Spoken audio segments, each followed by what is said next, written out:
Welcome to another edition of Rise and Shine. Today we have with us a special guest, Corporal John Young of the Mobile Police Department, and we invited him today so we could talk about crime statistics, and we wanted to bring the experts so that we can get some of our facts straight, or most of our facts straight. We still have our lively debates, and it doesn't mean that one person's right or wrong. It means we may disagree in some instances. So stay tuned for these important messages. We're going to say a brief prayer, then we're going to pause for important messages. Officer or Corporal Young, would you take us out in a prayer, please? A nice universal prayer. Absolutely. Heavenly Father, Lord God Almighty, will you give us your wisdom and your strength during this discussion? Let your truth and your light shine so that we may enlighten and empower our citizens and community. Amen. Amen. Thank you very much. Pause for these important messages. Please stay tuned. Car smash? Hurt? Don't wait. No referral, no appointment, no cash? No problem. Waiting 1 month, 2 months, 3 months, that's not good. The other car insurance say, why do you wait? 1 month, 2 months, 3 months. Dr. Gordon, D.C. will see you possibly today. I say, I'll see you right away. Don't wait. 1 month, 2 months, 3 months. One call, that's all at 476-PAIN. The choice is yours.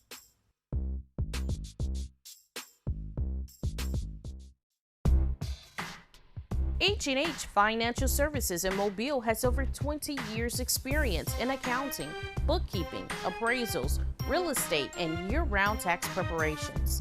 Give them a call today at 251-438-1620 or visit them at 1560 St. Stephen's Road in Mobile. Let your money grow in our care at H&H Financial Services. Welcome back to Rise and Shine, where we got a very interesting topic for you today that we need to tune in and listen to. We have a topic on violence in our city, crime in our city is just rising.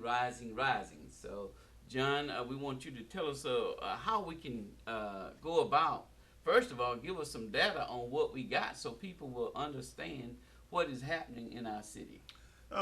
Thank you. I'm glad to be here as usual with you guys. But I'm a circle and squares kind of guy. Let's get down to it. Thus far, we've had 20 homicides in the city of Mobile. 16 of those have been solved. That's an 80% clearance rate. So there were 44 total last year, so we're on par for last year, about halfway through the year.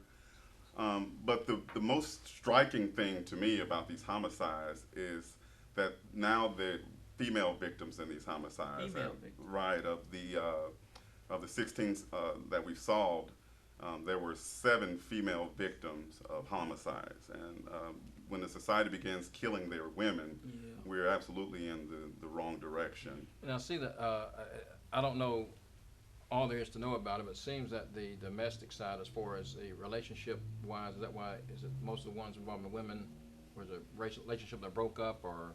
Well, that's what we've seen. You know, last week there were 4 homicides that entire week, and there was a homicide-suicide that on Friday, and that was domestic related. It was a husband and wife, and we are seeing that in the domestic violence realm also. People who are not married usually tend to have more domestic violence problems. But how do we fix the homicide rate overall, as far as a society? What are you're out there on the front line. You see it every day. What are some of the things we can do as a society, as a community, to help lower these numbers? Homicides are really hard to police because they're usually spontaneous. But the number one thing, when I spoke with detectives yesterday preparing for your show, the number one thing I heard was admitting that there is a subculture of gun violence in Mobile. It's not that we try to tolerate it, but it's just the fact that we've recovered 659 weapons this year. Most of these weapons are stolen during burglaries, whether auto burglaries or home burglaries. I spoke with detectives yesterday that said children as young as 13 are committing armed robberies. So we have to admit first that there is a subculture of gun violence in Mobile. Unfortunately, disproportionately black males between the age of 16 and 24 are committing the majority of these, more than 3/4 of these crimes. So we have to first admit the problem before we begin with the solution. And time again yesterday, speaking with everyone, the solution is we need stronger homes. We need better foundations in the home.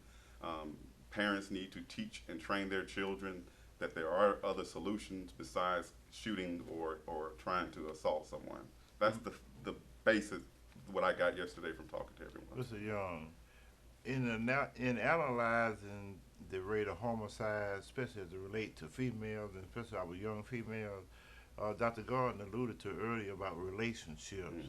I think one of the major factors that you have to really be concerned about is the relationship between most of them. They know their victim. They have relationships where sometimes they have disagreements that we don't want to call with each other. Either it could be a love affair or something that precipitates the type of behavior that will put them at risk for violence. So what could you say to our young girls if they're in abusive relationship? What are some of the avenues that they could take in order to prevent the increase in violence and crime, especially domestic violence? Notice the signs. The first is isolation. The reason most women who are victims of domestic violence don't leave is because the perpetrator has isolated them from their families and friends. So they have no one to turn to. This could be done through the man just being obnoxious, borrowing money, and then she becomes attached to him, so he isolates her. Adults, the parents need to recognize these signs, especially for young girls who are gullible and very innocent. The second is don't be afraid to speak. Time and time again yesterday, I'll say again that talking to the detectives, no one wants to speak up. No one wants to call the police and say this happened. No one wants to tell a family member this is happening. And eventually that cycle continues to the point that the woman is completely reliant upon this man. Even if it's a guy that moved in with her and doesn't have a job and doesn't have any money, he's living off her, that she becomes so reliant upon him emotionally and mentally, she's afraid to get away from him. So recognize the warning signs, recognize the isolation, recognize he's trying to change her identity, recognize that he's becoming more controlling. Where are you going? Who are you going with? Let me have your phone. Let me look through your phone. That's right. And recognize that early so you can get out early. And say something to someone. Don't ever sit silently and suffer. So what if you had a condition, Corporal Young, where you had someone who wanted to call you about a relationship? Is there a phone number or something that someone can call so that they can make sure that, and then once they get this information, sometimes there have been some cases where they've been able to get restraining orders on individuals who they've had problems with. Do you see that as really working? Yes and no. Restraining orders are lawful, but they're not physical. That's right. A piece of paper will not physically keep someone from coming to your That's home. right. And that's where the victim has to overcome the fear and call police or call their lawyer or call the court and tell someone. Penelope House is a great place to start because Penelope offers counseling that don't involve being a member of Penelope House. It offers pre-arrest counseling, and their phone number is 251-342-8994. They have counseling not only for the victim, but also the perpetrator. That's the element we sometimes take out of it. There's a perpetrator. If the perpetrator is the person that's causing the problems, they also need counseling because there's a reason they've decided to victimize this person. And think about this. Now, women can be the offenders in domestic violence also. If you've ever had your tires cut or your windows bashed in or bleach poured all over your clothes. So hot grease. Or hot grease, or Al Green had a bowl of grits poured on him. So Willie Nelson was rolled up in a carpet and beat with a bat. So we have to look at domestic violence as more than just man versus woman. The problem we have with male victims is they're too macho to admit it. They don't want to say that this is occurring to them. Right. Well, I guess the woman could be too proud also. If she's feel like it's going to show, if this relationship don't work, I feel like I'm a failure at it, so I want to try to be quiet to make it work. Maybe do you find that sometimes? Absolutely. Our detectives I spoke with yesterday were very passionate about it. Some of the stories they told me are heartbreaking. The conditions under which the female victim lives of constant perpetual fear. That even when the police arrive, they're reluctant to have them arrested because they're saying he's going to bond out and come back, and he'll be worse, and you guys won't be here. So we're trying to educate and help overcome that fear. It's easy for me to say it. I'm 6'4", 200 and something pounds, but a woman who's 5'1", 100 pounds, I understand that fear. But we try to educate and make them understand. it doesn't get any better. It only gets worse. You have to make a stand at some point. And one thing I hear with this conversation is basically we got to pick better our relationships. I meet people and they'll be in a bad relationship where the person is verbally abusing them and maybe even physically abusing them at some point. Then they get out of that relationship and you turn around a month later, they have the same it's a different person, a different name. It's basically the same ingredients. It's like, where are you finding these guys at? Well, again, that's the person attracting that, because if you have low self-esteem, if you've never been taught to love yourself, if you've never been taught that you are important, and if you grow up in a cycle of that, it's usually generational.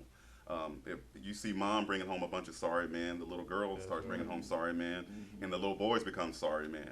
The little boys grow up to drop out of school, sell dope, get a drug conviction, go live on some woman, have a bunch of kids with her, and move on to the next spot.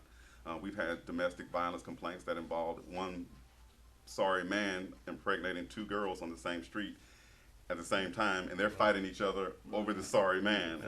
You know, so and that's amazing. Is that we look at it and say she's crazy. Yes, sort of, but if you grow up in that environment and you're conditioned to that, it is completely normal, and that's my biggest thing is environment and culture. And that's one of the things that I see is that we are now accepting as normal the abnormal things that we didn't used to accept. You know, that used to be something that was really looked down on. Now it seems to be norm.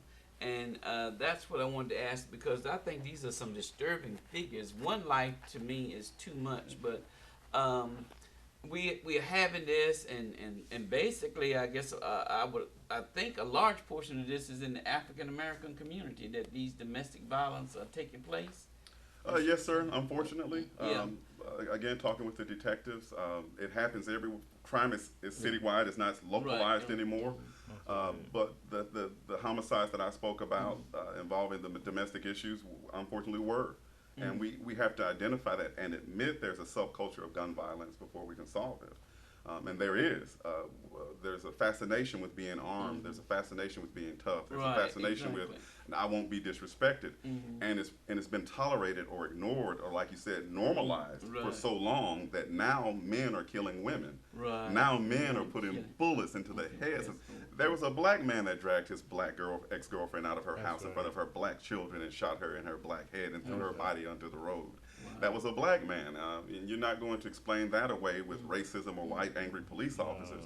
There is a subculture in our homes that's creating this environment. We have to say that. And I'm saying that as a black man. And if you don't believe I'm black, I'll come back tomorrow and I'll be the same color. But we need to say the truth. That some reason our young black men are no longer able to deal with being rejected, being told no, being broken up. Every one of us, there's no young men at this table. No, and not at this table. I heard no a few times. and we've been heartbroken. We've sat on the floor and cried, and we played our Sam Cooke albums until they wouldn't play anymore. But we survived. Well, and that's what that I'm trying to understand is what is happening. And we didn't go get a gun and go shoot a person like that. But now, like I say, it's almost like if you leave me, I'm gonna kill you. So you got a choice. You either stay with me and I abuse you, or you leave me and I'm gonna kill you. So that fear factor. But what I wanted to ask is, what can the community, the police, they usually arrive after the fact. But we need some prevention type of measures that community gonna have to get involved with. And like you named some of the things that. Because nobody want to get into nobody's business. In other words, if I know my neighbor is beating his wife because I hear screaming and everything over there, and we know that they're fighting, I don't need to turn my head like nothing happened. It's not my business. I'm gonna get you if you tell on me. So that's the fear. You know, it is. When you look at what he's talking about with the majority of the crime in Corporal Young, insecurity is one of the primary factors that precipitate these types of behaviors that put us at risk for assaults, for murder, for robbery, for domestic violence. So there's a lot I'm a school board commissioner. I work at the school board, but what I'm telling my principals, like even this morning, we have to, like Corporal Young said, we got to develop a culture that can communicate security and put people in secure conditions. So when you catch somebody who are insecure, the first time you jump, they ready to jump, you know. Time and time again, I heard interviewing the detectives about the family unit. There has been a breakdown of the family. I personally believe the family, man and wife, has been under attack for some time. When 75% of our black children are born into single-parent homes, it's generational single-parent homes, and usually generational poverty and generational lack of education. All those things go hand in hand, but we have to admit that. If a little boy is not taught by a man how to be a man, I don't care if a woman says, I'm the mom and the daddy. No, you're not. You're the mother. You may raise this child, but he needs a man there to teach him to be a man. And not just shaving. I'm talking about fixing things and being strong and dealing with rejection. And that's something that has to happen in the home. Some of the detectives stated that they would arrest a juvenile and call the parent, and the parents would look at the video of their child robbing the store and say, that's not my son. Somebody made him do it. So what does you talking about the video of the child robbing the store? What impact do you think with the epidemic exploding of crime and violence that social media plays? Social media is a significant impact that has a disproportionate impact on the rise of assaults, of robbery, and all that whole category that you were just talking about. Yes, sir. You remember a few weeks ago, they were Facebook streaming live. That's right. Going through Tolmanville, paying these girls to fight other girls. That's right. Black boys playing black girls to That's fight black right. girls. Facebook streaming live, going around shooting. Facebook streaming live rapes, sexual assaults. But that happens when the home has broken down and hasn't given that child character and courage and told them you're important because of who you are and not what you have. When you have children wearing shoes that are more expensive than the amount of food they have in their home, or the more expensive than the encyclopedias or the dictionary they have in their homes, there's a misplace of value. That's right. Our robbery detectives I spoke to said that we live in such a materialistic society now. Kids don't want to push a lawnmower. Think about how many lawnmowers you've seen pushed this summer. Yeah, you're right. Kids don't want it. They want it right now. They also stated that children look at this as when we were coming up. You guys may be a little older than I am, but when we were coming up, just a little bit. Yeah, just a little bit. You know, the thing was to drink a wine, and some guys might go steal a car and joyride. Right. That's right. But now the joy, the fun thing is robbery. It's fascinating how in 20 years how quickly our culture has diminished. But you know, the culture has diminished, and the robbery is. I understand what you're talking about, but see, this is what get me, Corporal Young. See, they describe in the street as a man being hard by being cold and all that.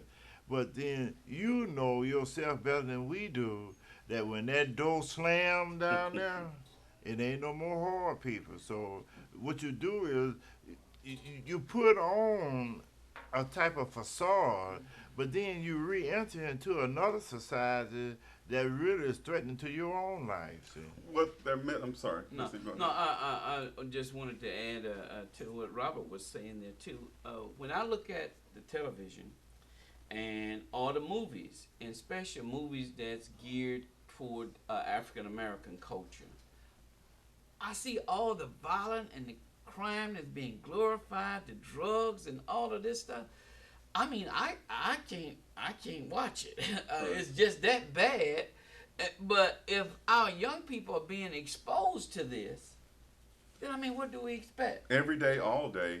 Growing up, you would go into a home and you'd see a picture of MLK, Malcolm X, and Jesus Christ on the wall. Maybe every once in a while JFK, but now there's pictures of rappers and entertainers on the wall that they want to emulate.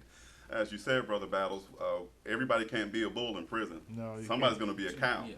And if you're a little bitty dude, you're more than likely going to be a cow. Right. But we have to remind them that what they see on television is entertainment. If all day you walk around listening to gotta get money, gotta sell dope, gotta get women, gotta get money, gotta sell dope, gotta get women, and these noise canceling earmuffs, and then you go home and mom and dad's there, or mom's there chopping up dope. Sorry, boyfriend's there selling the dope. You got 9 out of wedlock children there. Everybody's sleeping on the couch or the floor. You want to leave those circumstances, but we saw this leaving circumstances as an education. getting a job. My grandfather said, get a job, save your money, and buy a house.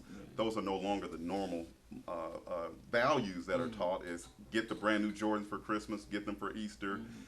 Who cares what kind of house you live in? I'm going to spend $1,000 on my child's birthday party, but not have reliable transportation. I want my children to have the best looking clothes, but don't have 3 cents worth of brain inside their head. Again, when you talk about the failing schools in Mobile, 12 failing schools, they're all predominantly black with predominantly faculty, predominantly black faculty, and predominantly black neighborhoods. You cannot blame that on racism. There's something wrong with the subculture. And me personally, from what I've seen professionally and personally, it is an exchange of the values that we were taught and learned during the Civil Rights era to the modern new idea that materialism makes me something. The new definition of being black is being tough. It is being having gun. It is wearing my pants down. It is talking slang. It is baby mama. It is shooting. It is all these things that I don't know where they came from, and I surely don't understand why they stick. But we have a duty to at least tell the truth. You know, Dr. Gordon, go ahead. I'm going to take a quick break right now, and so we get these commercial messages in, and we're going to, y'all stay tuned. This is a very important subject matter. May have to take 2 shows to cover it all, but we're going to try to come back and finish some of the thought and a lot of important facts that we put out. Stay tuned. Anyone can fall victim to moving fraud. Know your rights and responsibilities. We had really signed off on a price, and that was about it. Without a signed written estimate, movers may try to charge more. They were charging us now $2,000 instead of the agreed upon $900. And may hold your items hostage until you pay. Not only had they roughly handled or mishandled, it seemed like they had purposely destroyed things. Visit protectyourmove.gov to download a free moving fraud prevention guide. Search for registered movers and view their complaint histories. Move with confidence. Car smash? Hurt? Don't wait. No referral, no appointment, no cash? No problem.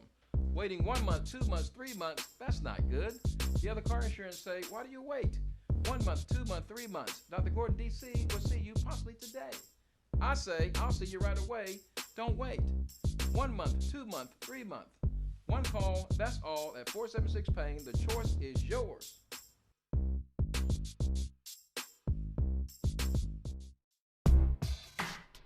H&H Financial Services in Mobile has over 20 years experience in accounting, bookkeeping, appraisals, real estate, and year-round tax preparations. Give them a call today at 251-438-1620 or visit them at 1560 St. Stephen's Road in Mobile. Let your money grow in our care at H&H Financial Services. Welcome back. This is a very important subject matter. We're talking about homicides, which leads a little bit into domestic violence. We have so many other subject matters dealing with crime statistics and crime in our fabulous Mobile, Alabama, in our area. We're going to ask Officer Corporal John Young to talk about what the Mobile Police Department is doing for towards some of the solutions to these many problems. And this is not a one fix. This is not a light switch problem. So do understand that this is going to take a lot of time and effort and changing and tweaking of our lifestyles and the way we act. And if you see something, tell us something. Neighborhood watches. I think there's a new program even that the city or the mayor may have put forth about some neighborhood watch, whereas people, there's an app, I think. Right. They actually communicate through an app. They get real-time crime reports in their neighborhoods. Yes, sir. Right. So what are some of the things, Corporal Young, that we can do to, what are some of the things that the city is doing, that the police department is doing to make our community better?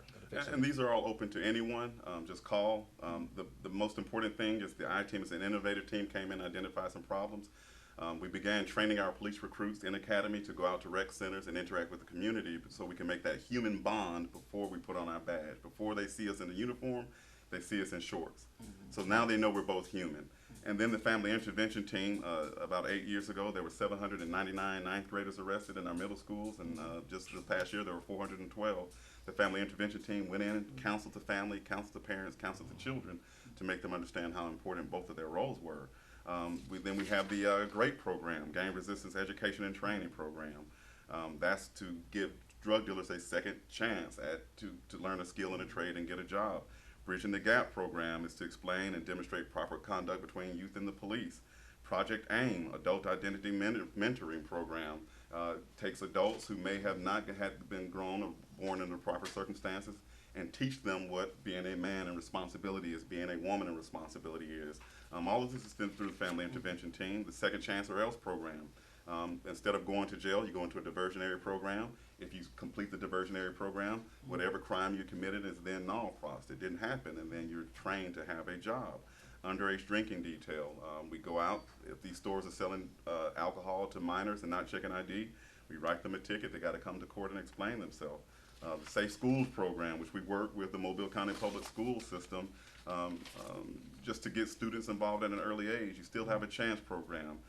We youth advocacy program for gun violence.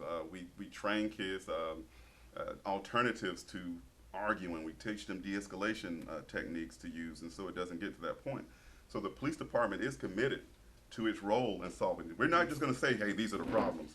Right. We're going to say these are our suggested solutions to the problems. But it takes two people to hug. Right. If I put my arms around you, I'm holding you. Yeah.